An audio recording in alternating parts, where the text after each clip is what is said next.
देश में किसान आंदोलन कर रहे हैं और इसी बीच किसान जगजीत सिंह डल्लेवाल आमरण अनशन पर बैठे हैं और 35 दिन बाद भी तबीयत खराब होने के बाद भी उन्होंने इलाज तक लेने से इनकार कर दिया है। लेकिन इसके बाद एक और सवाल ये उठता है कि हरियाणा और पंजाब जो इस देश में सबसे ज्यादा अनाज की पैदावार देते हैं, आखिर उन्हीं दोनों राज्यों के किसानों पर सबसे ज्यादा कर्ज क्यों है और कैसे है, और सरकार की योजनाएं आखिर उन किसानों तक कैसे पहुंच रही हैं या पहुंच नहीं रही हैं। नमस्कार, मैं आपके साथ के राणा, इंडिया 27 देख रहे हैं। आज पंजाब बंद का ऐलान किसानों ने किया था। जगजीत सिंह डल्लेवाल आमरण अनशन पर बैठे हैं और उनके समर्थन करने के लिए ही ये पंजाब बंद का ऐलान किया गया, जिसमें किसानों ने पंजाब बंद के साथ साथ पंजाब में 150 ट्रेनें रद्द कर दी गई हैं। सुबह 7 बजे से लेकर शाम 4 बजे तक के लिए यह बंद का ऐलान किया गया।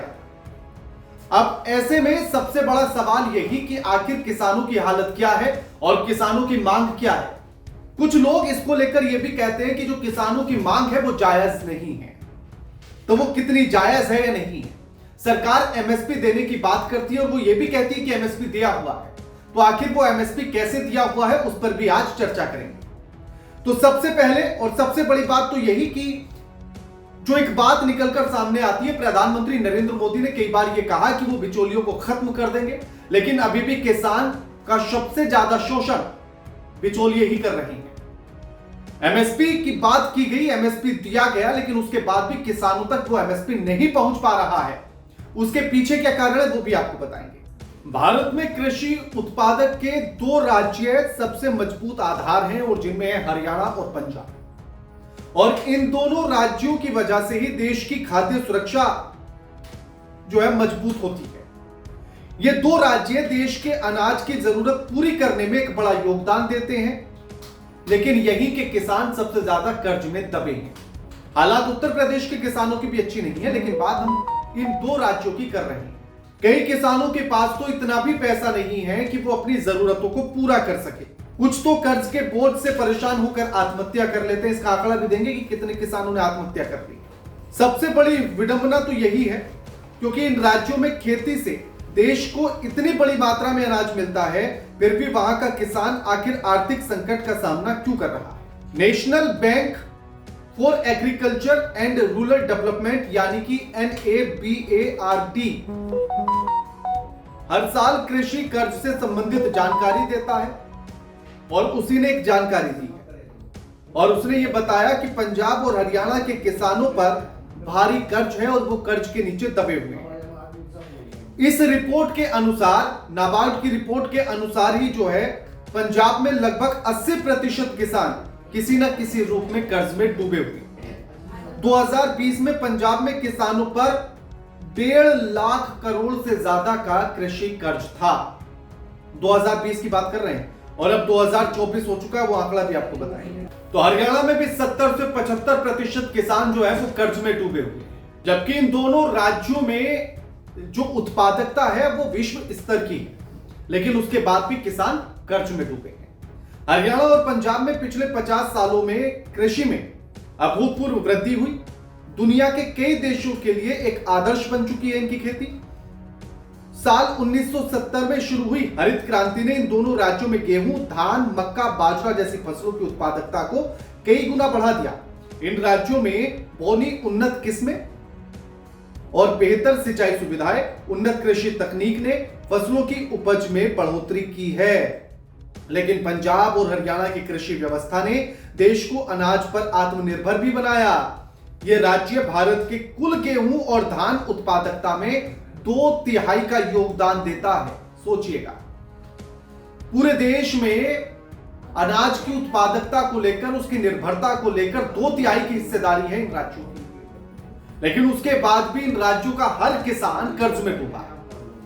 अगर 80% आसपास किसान अगर कर्ज में है तो लगभग मानिए पूरे किसान हैं। जो वो 20% किसान बचे हैं वो या तो उनके पास अलग सोर्स भी है इनकम के, इसलिए वो बचे हुए। अब ऐसे में समझने की बात यह है कि आखिर एमएसपी को लेकर क्या कुछ है, यह सबसे पहले समझिए आप। कर्ज में डूबे इन किसानों के लिए कई कारण जिम्मेदार हैं। इनमें सरकार की नीतियां भी हैं, बाजार की स्थिति भी है और बिचौलियों का शोषण भी है। क्योंकि किसान सिर्फ बैंक से ही लोन नहीं लेता है, बल्कि वो साहूकार से भी लेता है, बिचौलियों से भी लेता है और उनके कर्ज में भी दबा हुआ है। और वो इसीलिए क्योंकि जो सुविधाएं सरकार के द्वारा दी जा रही हैं वो उस लायक नहीं है, उतनी नहीं है जितने की जरूरत है। अब सबसे पहले आप ये मान समझकर चलिए कि न्यूनतम समर्थन मूल्य का असंतुलन, ये डिसबैलेंस कैसे? हर साल अपनी कृषि नीति में सरकार जो है समर्थन मूल्य तय करती है, किसान अपनी उपज को एक निश्चित मूल्य पर बेच सके। एमएसपी वास्तविक उत्पादन लागत से काफी कम होता है, यानी कि जो लागत एक फसल को उगाने में आती है, समर्थन मूल्य उससे कम होता है और किसानों को अपने खर्च पूरा करना मुश्किल हो जाता है। कृषि मूल्य और लागत आयोग यानी कि CACP के मुताबिक किसानों की उत्पादन लागत को दो मुख्य श्रेणियों में बांटा गया, जिनमें से एक है C2 और दूसरी है A2+FL लागत।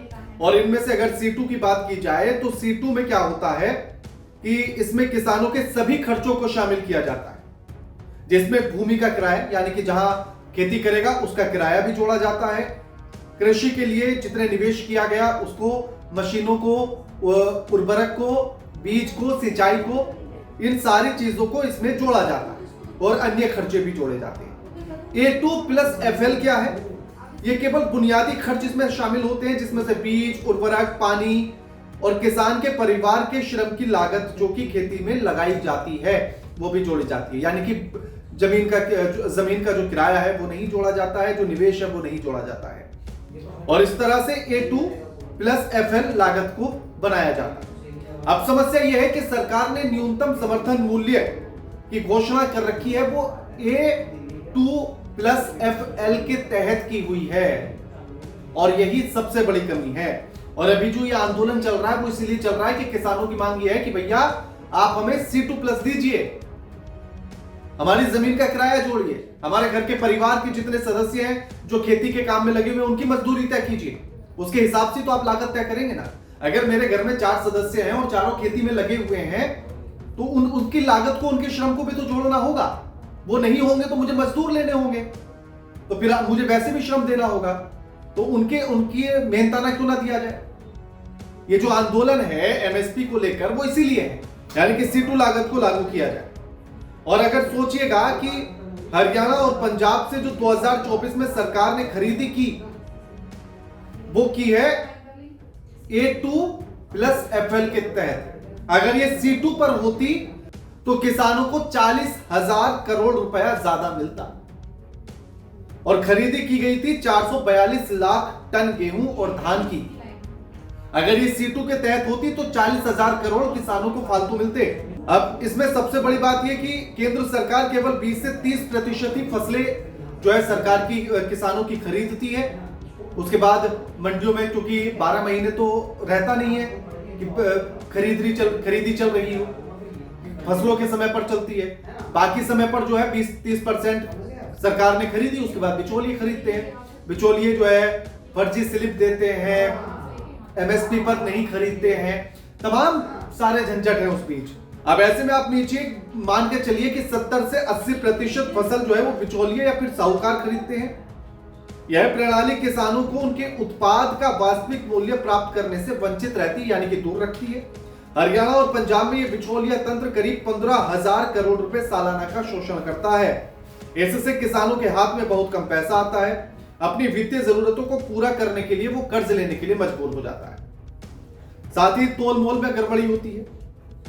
खरीद बिक्री के दौरान अक्सर किसानों को आड़तियों से फर्जी पर्चियां मिलती हैं। आड़ती किसानों से अपनी फसल को कम कीमत पर खरीदते हैं, जबकि उसी अनाज को वो सरकार को अधिक कीमत पर बेचते हैं। इसी प्रक्रिया में किसान को जो सही मूल्य मिलना चाहिए उससे कम मिलता है। इससे किसानों को हर साल लगभग 12,000 करोड़ का नुकसान होता है। कर्ज और आत्महत्या देख लीजिए आप, सन 2000 से लेकर 2015 के बीच 16,600 किसानों ने आत्महत्या की है।